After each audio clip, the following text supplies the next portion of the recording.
सभी को नमस्ते and very very good morning. ये पुनः नक्षत्र का चौथा पार्ट है। ठीक है, 3 पार्ट में हमने डिस्कस कर लिया था।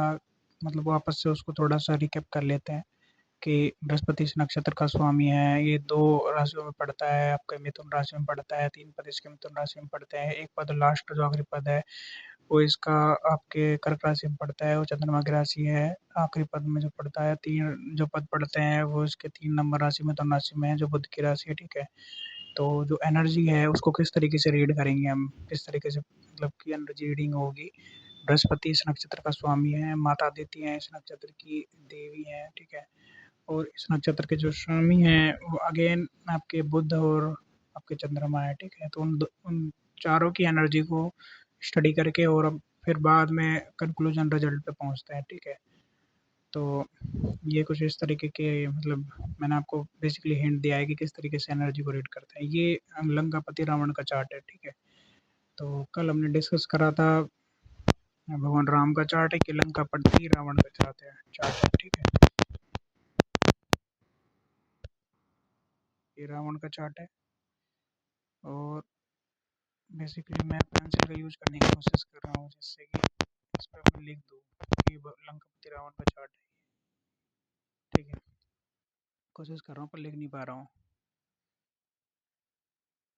ठीक है, ये लंकापति रावण का चार्ट है और इसके बारे में डिस्कस करते हैं। देखिए, इसका जो चंद्रमा है, इनका जो है चंद्रमा वो 12 नंबर राशि में है। सॉरी, 12वें भाव में है, 4 नंबर राशि में अपने घर का ही है। ठीक है, देखिए ये देखिए,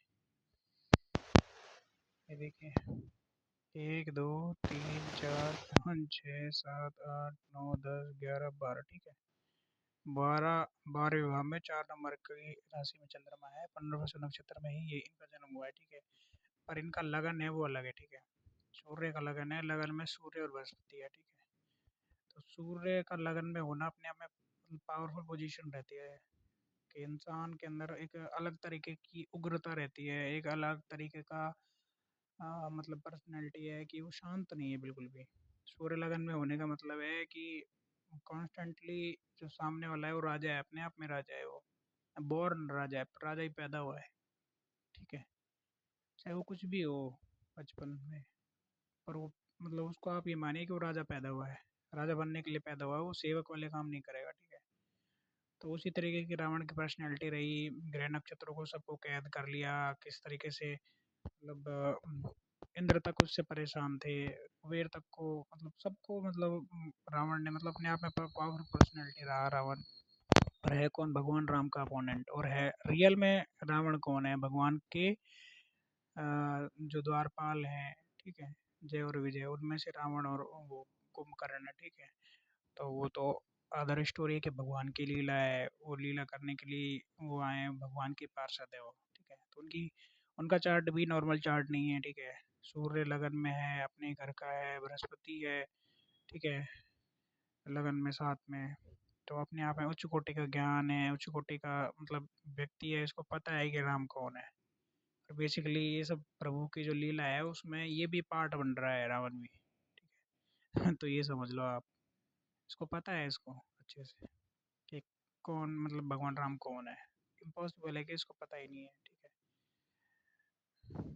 अब चलिए उसके बाद आगे की बात करते हैं। देखिए, ठीक, इसका जो बुध है वो उच्च का है, इसका शनि उच्च का है। ठीक है, इसका जो मंगल है वो उच्च का है, और इसका जो शुक्र है वो अपने घर का है, वो पावरफुल पोजीशन में है। केतु है, केतु पावरफुल पोजीशन में, मतलब इसके 7 प्लेनेट 9 में से अच्छे पोजीशंस में है। ठीक है, भगवान राम के सारे प्लेनेट पावरफुल पोजीशन में थे। ठीक है, पर उन्होंने पावर को कभी भी एक्सपोज नहीं करा, मतलब शो नहीं करा। ये राहु 5 है, तो ठीक है, तो ये हर चीज़ को दिखाएगा रावण। ठीक है, हर चीज़ को एक्सपोज करेगा कि मेरे पास ये पावर है। ठीक है, और उन्होंने बेसिकली करा भी है कि किस तरीके की उनकी पावर रही थी। सबको पता है, हमने रावण देखी है, हमको पता है, हमने रावण पढ़ी है। तो उच्च कोटि का ज्ञान उसके पास किस वजह से था? वेदों का, शास्त्रों का नॉलेज था, क्योंकि सॉरी, सूर्य और बृहस्पति का जो योग है वो लगन में है। ठीक है,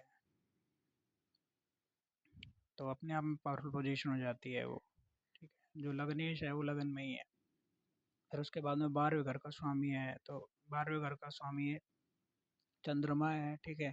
तो मरने के बाद मोक्ष मिल गया है इनको, भगवान हाथ के राम के हाथों मरे हैं, तो मरने के बाद मुक्ति मिल गई है, ठीक है।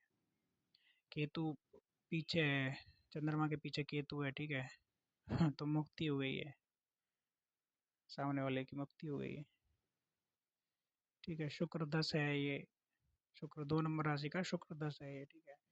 तो किस तरीके के पास इसके पास में सोने की लंका रही और किस तरीके का क्या रहा वो बताने की आपको आवश्यकता नहीं है, ठीक है। तो वो है।